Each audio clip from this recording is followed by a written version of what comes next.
Sunrise আপনাদেৰ নতুন video আগবঢ়াইছোঁ। আজি মই উপস্থিত আছোঁ বাইহাটা চাৰিআলি ৰুৰেল লাইব্ৰেৰীত সুৰেন্দ্ৰ মোহন ডেকাৰ পুৰণিৰ সভাগৃহ লগতে কমলপুৰ সমষ্টিৰ দ্বিতীয়বাৰৰ বিধায়ক শ্ৰীযুত দিগন্ত কলিতা ছাৰে ৰুৰেল লাইব্ৰেৰীৰ নতুন বিল্ডিংটো আজি উদ্বোধনী কৰিব। গাইজ আপোনালোকে চাওক, সুৰেন্দ্ৰ মোহন ডেকাৰ পুৰণিৰ সভা ৰুৰেল লাইব্ৰেৰী বাইহাটা চাৰিআলি কামৰূপ। কমলপুৰ সমষ্টিৰ দ্বিতীয়বাৰৰ বিধায়ক শ্ৰীযুত দিগন্ত কলিতা ছাৰে আজি উদ্বোধনী কৰিব নতুন বিল্ডিংটো।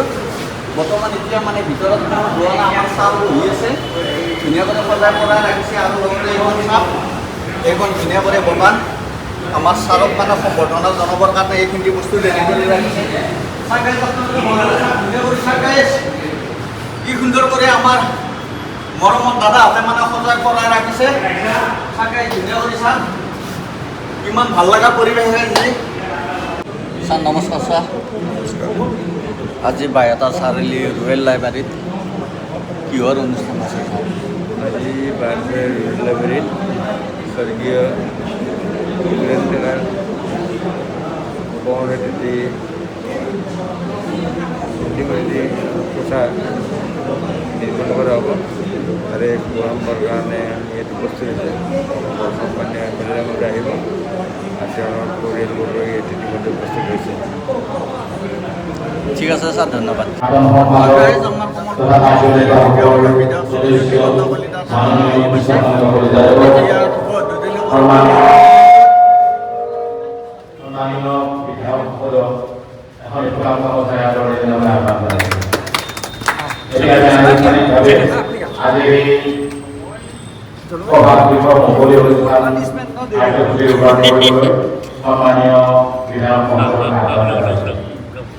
Cukup masa lagi, cukup masa lagi. Tapi kesian loh.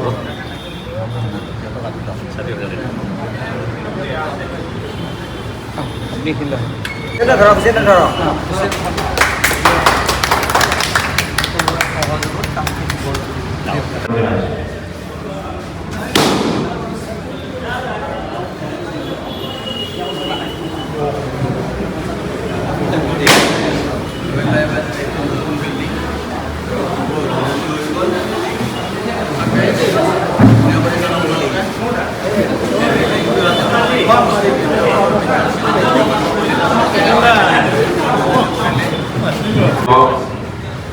মাননীয় বিধায়ক মহোদয়ৰ উন্নয়ন পুঁজিৰ জৰিয়তে আমি নিৰ্মাণ কৰি উলিয়াইছোঁ আৰু ইয়াৰ লগত আমি ৰুৰেল লাইব্ৰেৰী আৰু কামৰূপ জিলা পৰিষদৰ আমাৰ বেজেৰাংগাৰপাৰা জিলা পৰিষদৰ মাননীয় সদস্য কিৰণ চন্দ্ৰ কাকতিদেৱৰ অনুদানৰ জৰিয়তে এই সভাগৃহ নিৰ্মাণ কৰা হৈছে।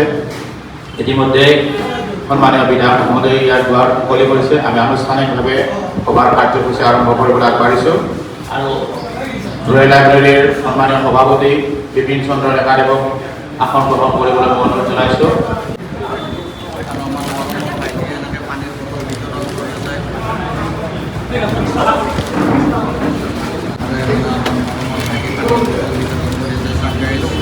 আমাৰ মাজত উপস্থিত থকা আজি অনুষ্ঠানৰ আন এগৰাকী বিশেষ অতিথি বেজেৰাংগাৰপাৰা জিলা পৰিষদৰ আমাৰ মৰমৰ ছাৰ মানে মনে মনে বহি আছে, পাগলা কৰি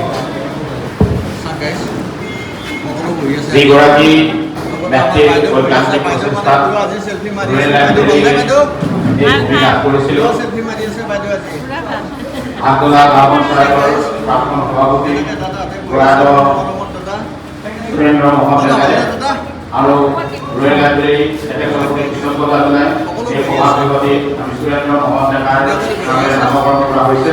আমাৰ মাজত উপস্থিত আছে তেখেতৰ সহধৰ্মিনী বিৰিকলা ডেকা। মই তেখেতক আদৰণি জনাবলৈ মাজুলী অতিবাহিত হৈ আজিৰ এই পৰ্যায় লাভ কৰিছে। আমি সকলোৱে অৱগত যে ৰুৰেল লাইব্ৰেৰীৰ প্ৰথম অৱস্থাত অসম আৰ্হিৰ ঘৰ আছিল আৰু আমাৰ অঞ্চলৰ এগৰাকী কবি জোনজোনালী ডেকা, তেওঁ মাননীয় বিধায়ক মহোদয়লৈ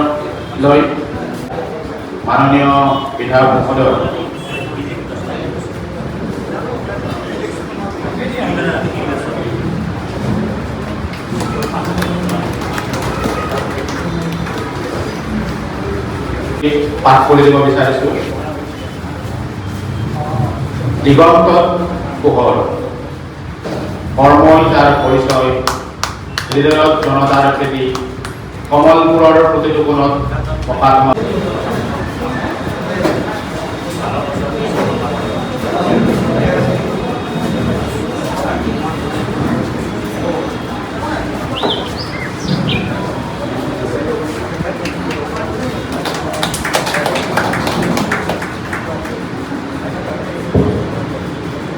আন এগৰাকী প্ৰাক্তন সম্পাদক খগেন চন্দ্ৰ ৰাজবংশী, তেখেতকো মই আনুষ্ঠানিকভাৱে সম্বৰ্ধনা জ্ঞাপন কৰিবলৈ আহ্বান জনাইছোঁ।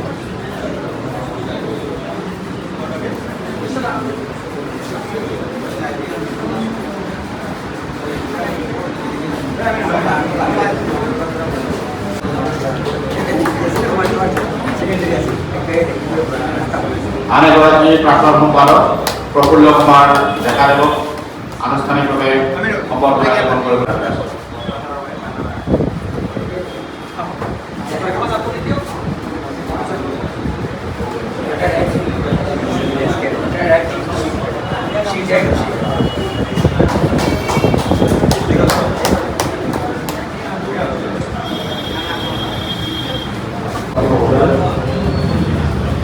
আমাৰ মঞ্চত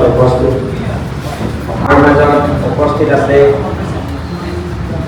শ্ৰদ্ধেয় প্ৰয়াত শ্ৰীনাথ ডেকাদেৱৰ সহধৰ্মিনী সন্মানীয় গিৰিবালা ডেকা ডাঙৰীয়ানী। আমাৰ মাজত উপস্থিত আছে এই মঞ্চত সন্মান কৰিছে শ্ৰদ্ধাৰ বিশিষ্ট সমাজকৰ্মী হুছেইন নগৰ ডাঙৰীয়া, শিক্ষাবিদ সন্মানীয় গজেন কাকতি ডাঙৰীয়া, দীঘলীয়া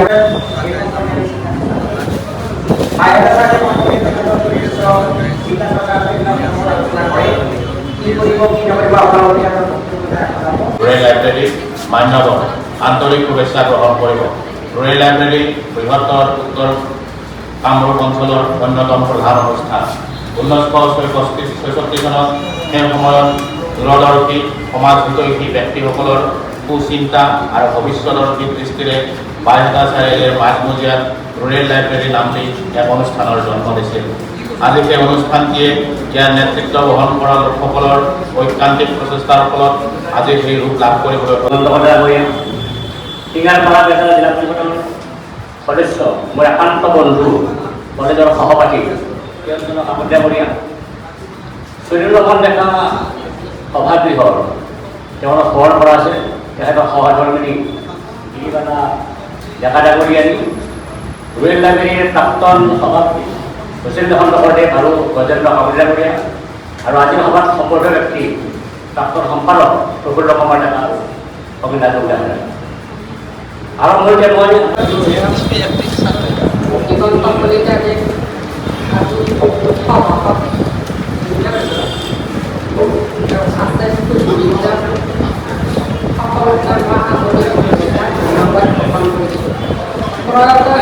মোহন ডেকাদেৱৰ স্মৃতিত যি আজি উল্লেখ কৰিছে, মই একোৱে সেইবিলাক বিষয়ে মই নাজানো। এইখিনিয়ে জানো যে তেওঁ কৃষ্ণ কলিতা দেৱৰ লগত তেওঁ ওতঃপ্ৰোতভাৱে জড়িত আছিল। মই একো নাজানো তেওঁৰ বিষয়ে, কিন্তু দাম্পত্যজনৰ অৱগত হৈ আছিল যদিও মই ঘৰতে গৃহিণী হিচাপে বেয়া আছিলোঁ। তেখেতৰ স্মৃতিত আজি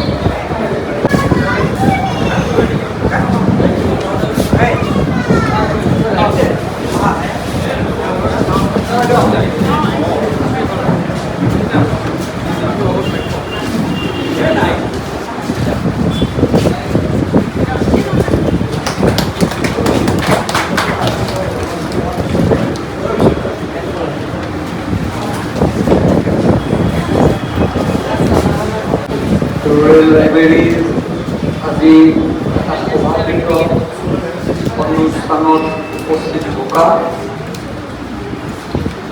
এই ৰুৰেল লাইব্ৰেৰীৰ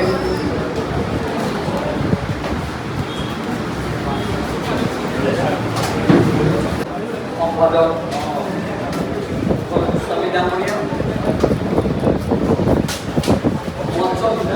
তথা বেচেৰা জিলা পৰিষদৰ সন্মানীয় সদস্য নীৰৱ কাকতি ডাঙৰীয়া, সন্মানীয় স্বৰ্গীয় সুৰেন্দ্ৰ মোহন ডেকাৰ সহধৰ্মিনী, সন্মানীয় গিৰিবেলা ডেকা ডাঙৰীয়ানী, তিনিওজন প্ৰাক্তন সন্মানীয় সম্পাদকদ্বয় সম্বৰ্ধনা তেখেতসকলক দিয়া হৈছে। কৃষ্ণকান্ত কলিতা, উত্তম কুমাৰ ডেকা, খগেন বংশী প্ৰমুখে সন্মানীয় জ্যেষ্ঠ খণ্ডকাৰ ডাঙৰীয়া আৰু এই ৰুৰেল লাইব্ৰেৰীৰ দাদা নমস্কাৰ। দাদা আজি এটা চাৰিআলি ৰুৰেল লাইব্ৰেৰীত নতুন বিল্ডিংটো দাদাই শুভ আৰম্ভণি কৰি দিলে, তাৰে বিষয়ে কি ক'ব? আজি ৰুৰেল লাইব্ৰেৰীত এটা অংশ এটা আমি 5 লাখ টকা অনুমোদন দিছিলোঁ। সেই 5 লাখ টকাৰে এটা হল প্ৰেক্ষাগৃহ এটা তেখেতসকলে নিৰ্মাণ কৰি উলিয়ালে। এই হলটো হোৱাৰ বিনিময়ত সৰু সুৰা সভা আৰু ৰুৰেল লাইব্ৰেৰী আৰু অধিক উন্নয়নৰ এটা এখোজ আগবাঢ়িলে। মই এই হিচাপতে ৰুৰেল লাইব্ৰেৰীৰ সভাপতি সম্পাদক বিষয়বোৰক আন্তৰিক অভিনন্দন শুভেচ্ছা জনাইছোঁ, যাতে ভৱিষ্যতে এই ৰুৰেল লাইব্ৰেৰীৰ দীৰ্ঘায়ু আমি কামনা কৰিছোঁ আৰু যাতে ৰাইজৰ ইয়াত সুব্যৱহাৰ হয়। ঠিক আছে দাদা, ধন্যবাদ। দাদা নমস্কাৰ। দাদা আজি বাইহাটা চাৰিআলিত ৰুৰেল লাইব্ৰেৰীত আজি কমলপুৰ সমষ্টিৰ বিধায়ক শ্ৰীযুত দিগন্ত কলিতা দাদাই আজি নতুন বিল্ডিংটো শুভ আৰম্ভণি কৰিলে, তাৰে বিষয়ে কি ক'ব? আমাৰ এতিয়া যিটো পদক্ষেপ দিছে বাইহাটা চাৰিআলি উন্নয়নৰ কাৰণে মানে প্ৰায় আপোনাৰ 1 বিঘা মাটি মানে 5 বিঘা মাটি হেৰিৰ কাৰণে কৰিছে সমানলৈ, আৰু 1 বিঘা মাটি মানে আমাৰ ব্যৱহাৰ কৰিছে। আৰু লগতে তেওঁ যিটো আহি আমাৰ বাইহাটা চাৰিআলি মানে অঞ্চলৰ যিটো মানে পদক্ষেপ লৈছে তাৰ কাৰণে তেখেতলোকে ধন্যবাদ দিলোঁ আমাৰ পৰা, ব্যৱসায় সন্থাৰ পৰা। আৰু লগতে যিটো পদক্ষেপ লৈ আছে আৰু আমাৰ যিটো প্ৰেক্ষাগৃহটো তেওঁ কৰিব খুজিছে, লগতে উন্নয়নমূলক কামবিলাক আছে বহুত, এইবিলাক তেওঁ নতুন কমিটি গঠন কৰি এই কমিটিৰ দ্বাৰাই মানে বহুত উন্নয়নমূলক কাম হ'ব বুলি আমি আশা ৰাখি স্কুল, কলেজ বা এই অঞ্চলৰ বিভিন্ন সংগঠনৰ শুভাকাংক্ষীসকল, সাংবাদিকসকল আজিৰ পৰা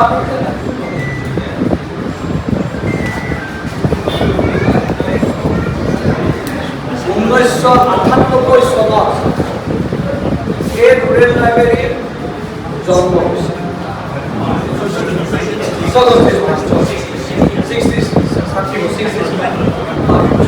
জন্ম হৈছে আৰু এই ৰুৰেল লাইব্ৰেৰী 60টা বছৰ সম্পূৰ্ণ, 60টা বছৰ আৰু এই 60টা বছৰত যিসকলৰ অৱদান আছে, যিসকল আমাৰ মাজত নাই, তেখেতসকলৰ প্ৰতি আমাৰ শ্ৰদ্ধা নিবেদন জনাইছোঁ। আৰু যিসকলে এই অনুষ্ঠানটোক বিভিন্ন পথ বা বিভিন্ন সমাজ সেৱক হিচাপে তেখেতসকলে বাইহাটা চাৰিআলিত আছে, শুভচিন্তক হিচাপে সেইসকল সন্মানীয় ব্যক্তিলৈকেও আমাৰ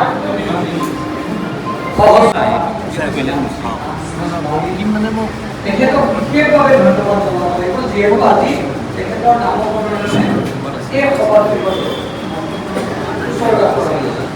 আৰু তেখেতৰ সহধৰ্মিনী হিচাপে গিৰিবালা ডেকা ডাঙৰীয়ানী বাইদেউ, যিহেতু তেখেত স্বৰ্গগামী, তেখেতৰ সহধৰ্মিনীকে আমি পাণ্ডৱৰ পিতৃ হিচাপেও আমি তেনেকুৱা কিছুমান মানুহৰ নাম বা কিছু মানুহ নহয়, আচলতে তেখেতসকল এটা সময়ত এটা অৱতাৰক তেখেতসকলে সেই যুগত আৱিৰ্ভাৱ কৰিছিল। আমিও নাজানো সেইখন কাব্য ব্যাসদেৱে ৰচনা কৰা কাব্যত কিমান সত্যতা আছে, কিন্তু আমি মানি আহিছোঁ আমাৰ পৰম্পৰা, যিকোনো প্ৰেক্ষাপটত হিন্দুই হওক মুছলমানেই হওক।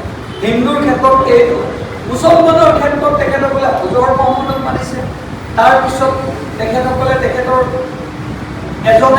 এজন ব্যক্তিয়ে বা এটা জনগোষ্ঠীয়ে তাতে তেখেতসকলে হজৰ মহম্মদৰ জোৱাইকক মানিছে। চিয়া চুন্নি, গৰিয়া এইবিলাক পুৰাণ বা আমাৰ সভ্যতা সংস্কৃতিত আমি সকলোৱে জানো নিজৰ নিজৰ ধৰ্মত।